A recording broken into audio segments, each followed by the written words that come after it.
नाज़रीन कराम, 1000 से जायद कत्ल भी सीसीडी की भूख न मिटा सके। सीसीडी ने एक और मासूम जान ले ली है और ये जान ली गई है चकवाल में, जिसे खुद अब सीसीडी की जानिब से तस्लीम भी किया गया है। सीसीडी ने अपनी गलती भी तस्लीम कर ली है और सीसीडी ने बरमला इस चीज़ का इजहार किया है कि उनसे वाकईतन गलती हुई है और जो जो इसमें अनासर मुलविस होंगे उनके खिलाफ कानूनी कार्रवाई होगी। अब यहाँ पर कई सवालात इस तमाम वाक़ये में खड़े हो चुके हैं, उन पर भी डिस्कस करेंगे। आपको पहले वाक़ये की तफसीलात बताते हैं। वो सीसीडी जो कि 1000 से ज़ायद अफराद को मावराए अदालत पहले ही कत्ल कर चुकी है, पार कर चुकी है, कई नेफे में पिस्टल चला चुकी है, गोलियां बरसा चुकी है, कई हाफ फ्राई फुल फ्राई कर चुकी है, उस सीसीडी के हाथों अब एक 9 साला हानिया अहमद भी शिकार हुई है। 9 साला हानिया अहमद, जिनका ताल्लुक ऑस्ट्रेलिया से था, ऑस्ट्रेलियन नेशनल ये मासूम बच्ची थी जो कि अपने वालिदैन के साथ कई ख्वाब सजाए पाकिस्तान आई थी और उसके वालिदैन भी जो कि अपने वतन लौटते हुए न जाने कितने ख्वाब, कितने सुहाने ख्वाब सजा कर आए होंगे, पाकिस्तान पहुंचे। यहाँ पर आकर वो अपने एक दोस्त, करीबी दोस्त के हमरा दावत पर गए और दावत पर वापसी पर वो, चूंकि पूरी फैमिली वहाँ पर मौजूद थी, वहाँ पर वापसी जब उनकी हुई तो रास्ते में सीसीडी का पुलिस स्टेशन पड़ता था। वहाँ पर सीसीडी के बकौल एक 125 जो जिसने आते साथ ही सीसीडी पर जो है वो फायरिंग कर दी और फिर सीसीडी उनको जवाब भी फायर कर रही थी। जब उस वक्त ये गाड़ी वहाँ से गुजरी और चूंकि ये गाड़ी मुश्तबा उन्हें नज़र आई, क्योंकि इस गाड़ी में ऑलरेडी वो गाड़ी रुकी नहीं, तो इसी वजह से सीसीडी की जानिब से डायरेक्ट फायर बरसाए गए इस गाड़ी पर बगैर तहकीक किए। वो शख्स जो बेचारा खौफ व हरास की वजह से इस सारे मामले को देखते हुए वहाँ से गाड़ी को स्पीड से भगाने की कोशिश कर रहा था, उससे क्या पता था कि आज उसकी बेटी का आखिरी दिन होगा, आज उसकी बेटी की वो दावत जो खा के आ रहे हैं वो उसकी ज़िंदगी की आखिरी दावत होगी और इस सारे इतने बड़े सदमे से उस पूरे ख़ानदान को गुजरना पड़ेगा। सीसीडी की जानिब से बाकायदा फायर का रुख जो है वो गाड़ी पर खोल दिया गया और इससे ना सिर्फ बच्ची के वालिदैन ज़ख्मी हुए बल्कि वो बच्ची बेचारी भी जानबर न हो सकी और अपनी जान की बाजी हार गई। अब बच्ची की दादा की जानिब से एक बेहतरीन किस्म का उन्होंने बाकायदा, आप यूँ कह लें कि इल्तिजा है उनकी जानिब से, वो भी की गई है और उस इल्तिजा में वो कहते हैं कि जिस तरह से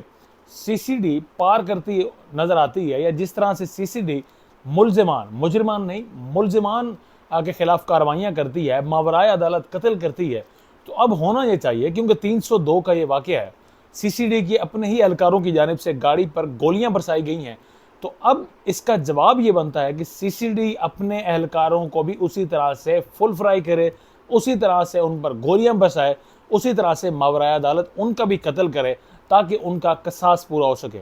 और दूसरा, वो इल्तिजा कर रहे थे पंजाब गवर्नमेंट से, लेकिन शायद वो ये बात भूल गए थे कि पंजाब गवर्नमेंट यानी कि मरीम नवाज़ की हुकूमत ने ही इस इदारे की तश्कील नौ की, इस इदारे की बुनियाद रखी गई और उनकी हुकूमत के बाद से अब तक 1000 से ज़ायद ऐसे वाक़यात रोनुमा हो चुके हैं जिन अशख़ास को मावराए अदालत जो है वो कत्ल किया जा चुका है और कई ऐसे अशख़ास हैं जिन्हें महज मफरूज़ों की बुनियाद पर भी काफ़ी ऐसी कार्रवाइयाँ की गई हैं कि उनसे किसी से वीडियो बयान जो है उनसे लिया जाता है, किसी की टांग में गोली मारी गई, हाफ फ्राई जिसे कहा जाता है, किसी को फुल फ्राई किया गया। ऐसे कई सैकड़ों हज़ारों वाक़यात इस वक्त सीसीडी के थ्रू रोनुमा हो चुके हैं और उनमें अब सबसे बड़ी मिसाल ये जो चकवाल का वाक़या बना है, इसमें असल पहलू सीसीडी का सामने आया है सबके कि असल में सीसीडी अब तक क्या करती हुई नज़र आई है।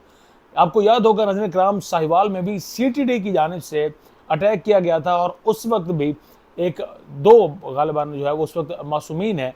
यानी कि एक मियाँ बीवी थे दोनों, उनको उस वक्त शहीद किया गया और मासूम बच्चे भी उनके हमरा थे जो कि ज़ख्मी हुए लेकिन वो बाद में बच गए। तो आज तक वो मासूम बच्चे बेचारे क्या सोचते होंगे कि किस तरह से उनके वालिदैन को उस वक्त अटैक किया गया। सारा वाक़या उनकी आंखों के सामने रोनमा हुआ था और उस वक्त भी बाद में सीटीडी ने भी अपनी गलती तस्लीम कर ली थी और उन्होंने भी बगैर पूछ गूछ के उस गाड़ी पर अंधाधुंध फायरिंग की थी, फायर खोले थे, जिसकी वजह से जो दो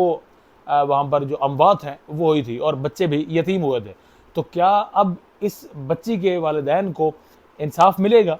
इस बच्ची के चूँकि अब वो इस दुनिया में नहीं रही तो उसके कत्ल का या उसका जो है कसास लिया जाएगा और असूलन जो सीसीडी ने, जो पंजाब गवर्नमेंट ने असूल खुद तय किया है, उसके मुताबिक सीसीडी के उन अहलकारों को उसी तरह से मारा जाना चाहिए, मावराए अदालत उनके खिलाफ कार्रवाई होनी चाहिए जिस तरह से वो आम पब्लिक को डील करते हैं, ताकि कम से कम सीसीडी को खुद भी, या लोगों को कम से कम इस चीज़ का तदारुक हो, उन्हें पता चले कि सीसीडी सिर्फ सिविलियन को नहीं मार रही बल्कि अपने इदारों में मौजूद काली भेड़ों को भी उसी तरह से निशाना बना रही है। लेकिन हम आज भी अपने उस मौक़िफ़ पर कायम हैं कि मावराए अदालत कोई भी कार्रवाई हो वो नहीं होनी चाहिए जब तक मुजरिम तक के जो क्राइटेरिया है उस तक ना पहुँचे, मुजरिम डिक्लेयर ना हो, तब तक उसके खिलाफ कार्रवाई नहीं हो सकती, और कार्रवाई भी वो होगी जिसे अदालत जिसका जो है वो हुक्म देगी।